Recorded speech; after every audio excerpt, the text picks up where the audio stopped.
લિંબાયત વિસ્તારમાં એક જ સોસાયટીમાં રહેતા યુવકે સગીર દીકરાની છેડતી કરતા તેમની માતાએ ઠપકો આપ્યો હતો.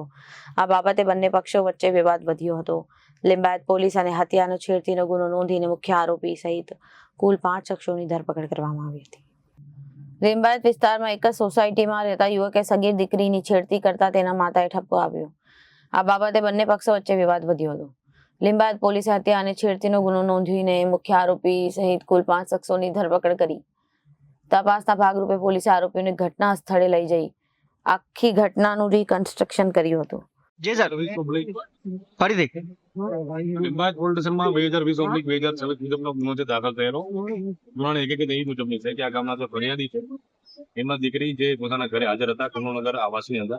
એ દરમિયાન વોટિંગનો દિવસ હોવાથી પૂરા પરિવાર વોટિંગ કરવા માટે ગયેલા.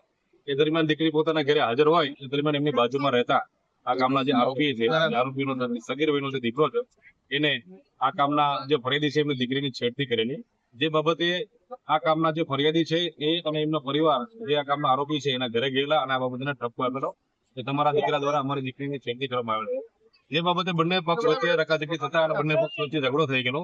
એ ઝઘડા દરમિયાન જે ફરિયાદી છે એના પતિ અને ફરિયાદીના જે નણંદોઈ છે અને નણંદોઈનો દીકરો છે આ ત્રણેય જણાને આ કામના આરોપીઓ પૂરા પરિવારે જે હુમલો કરેલો જેમાં લાકડાના ચપ્પાના ઘા લગાવેલા અને જે લોકોને સારવાર માટે સિવિલ હોસ્પિટલ દાખલ કરવામાં આવ્યા. જ્યાં સારવાર દરમિયાન જે ફરિયાદી છે એમના પતિનું અવસાન થયેલ અને સારવાર દરમિયાન જે એમના નણંદોના દીકરા છે ઇરફાન એનું પણ અવસાન થયેલ. આ બનાવમાં ટોટલ 2 હત્યાના બનાવવામાં આવ્યો છે અને આ કામના આરોપીઓની ધરપકડ કરવામાં આવી છે અને આ રોજ રિકન્સ્ટ્રક્શન બતાવવામાં આવ્યું. Bureau report Janadesh news.